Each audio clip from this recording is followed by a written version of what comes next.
నేను ఈ స్థాయికి రావడానికి చాలామంది కారణం. అన్నోన్లీ చాలామంది కారణం అయ్యారు.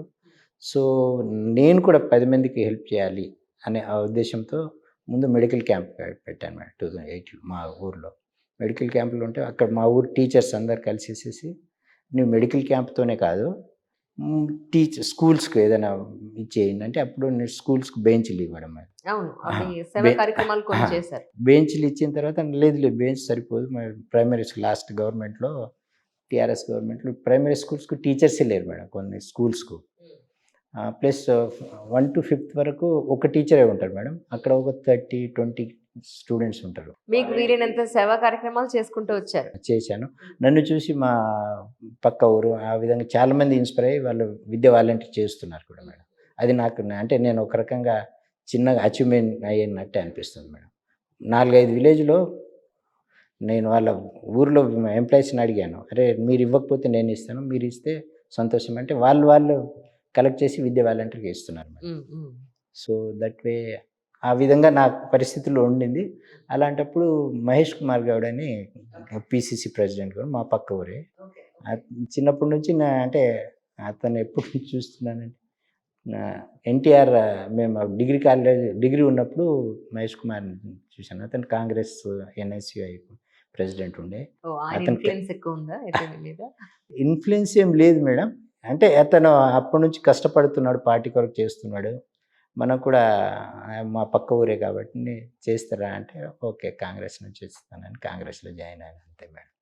అంటే ఇప్పుడు టీఆర్ఎస్‌లో చేయడానికి కారణం అంటే ఇతను వాగ్దానాలు చేయడం తప్ప, ఉన్న ఫండ్‌ను అన్ని రకాలుగా వాడుకోవడం తప్ప, పర్సనల్ ప్రాపర్టీని సంపాదించుకోవడం తప్ప ఏం చేయలేదు కాబట్టి కాంగ్రెస్‌లో వెళ్ళాల్సొచ్చింది.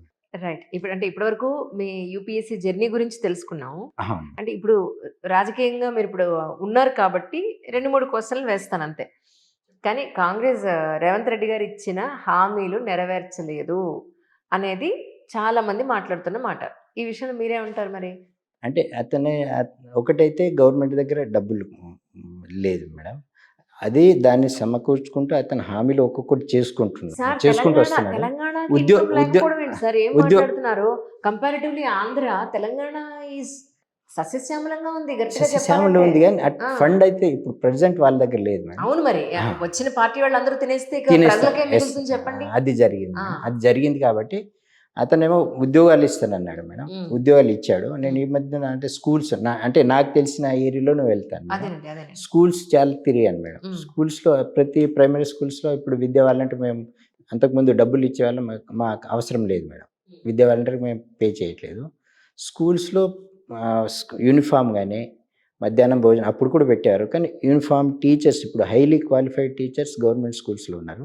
ప్రైవేట్ స్కూల్స్ కంటే ఇప్పుడు గవర్నమెంట్ స్కూల్స్‌లో చెప్తున్నారు మేడం. ప్రైవేట్ స్కూల్‌లో 10th క్లాస్ పాస్ అయ్యి టీచర్ పని చేస్తున్నారు. ఇక్కడైతే కాంపిటీటివ్ ఎగ్జామ్ రాసి డిగ్రీ టీటీసీ చేసి వచ్చిన వాళ్ళు పిల్లలను బాగా చూసుకుంటున్నారు మేడం. కరెక్ట్ వాళ్ళ తల్లిదండ్రులతోని ఇంటరాక్ట్ అవుతున్నారు పిల్లలు. ఆ విధంగా అది చేస్తున్నారు మేడం. ప్లస్ హై స్కూల్ వాళ్ళకు టీచర్స్‌తో కాకుండా కంప్యూటర్ మీద ఈ విధంగా డిస్‌ప్లే చేసి పాఠాలు చెప్తుంది. గవర్నమెంట్ ప్రొవైడ్ చేస్తుంది మేడం. హ్మ్. హ్మ్. 7th నుంచి. సో, ఈ విధంగా వాళ్ళు అంటే భారత్ అంటే ఫ్యూచర్ జనరేషన్‌ని ఎలా డెవలప్ చేయాలనే ఉద్దేశ్యం కాంగ్రెస్ దగ్గర ఒకటి ఉంది మేడం. ప్లస్ రైతు బంధు, పనికి పథకాహారం అలాంటివన్నీ వన్ బై వన్ చేసుకుంటూ చేస్తున్నాడని మొన్న ఈ ఇది కూడా సొసైటీలో మాట్లాడుతుందని నేను అంటే అడుగుతున్నాను. ఇంకోటి ఏ పని లేనట్టు ఆహా! తెలంగాణలో ఏ పని లేనట్టు హైడ్రా ఒకటి పట్టుకొని అంత హంగామా చేశారు. ఏ పని లేదా తెలంగాణలో అనేది చాలా మంది మాట్లాడారు. మీకేమనిపించింది యాక్చువల్లీ? హైడ్రాలో అంటే ఒక్క బీఆర్ఎస్ తప్ప బీజేపీ వాళ్ళు కూడా చాలా సపోర్ట్ చేశారు మేడం. హైడ్రా ఉండడం వల్ల. ఎందుకంటే ఆహ్, మన నాలాలు కానీ చెరువులన్నీ ఆక్రమించుకునేది మొత్తం వాళ్ళే.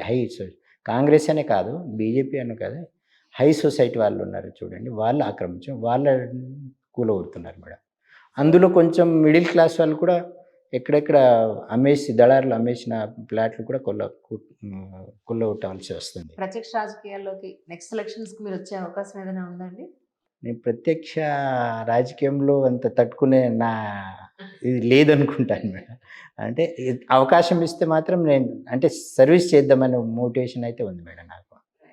పబ్లిక్ అంటే నేను ఈ పరిస్థితికి రావడానికి దైవ కారణమా? లేకున్నా కృషియా? అది చేస్తే ఇదైతే నేను వచ్చినందుకు ఈ ప్రజలకు ఏదో సేవ చేయాలి. నేనైతే మార్పు చేయడానికి చాలా ప్రయత్నం చేస్తున్నాను మేడం. ఇప్పుడు ఇప్పుడు ఇప్పుడు నేను స్కూల్‌కి ఎన్నుకున్నాను నేను. నా స్కూల్ మీద గవర్నమెంట్ ఆల్రెడీ దాని పని చేస్తుంది.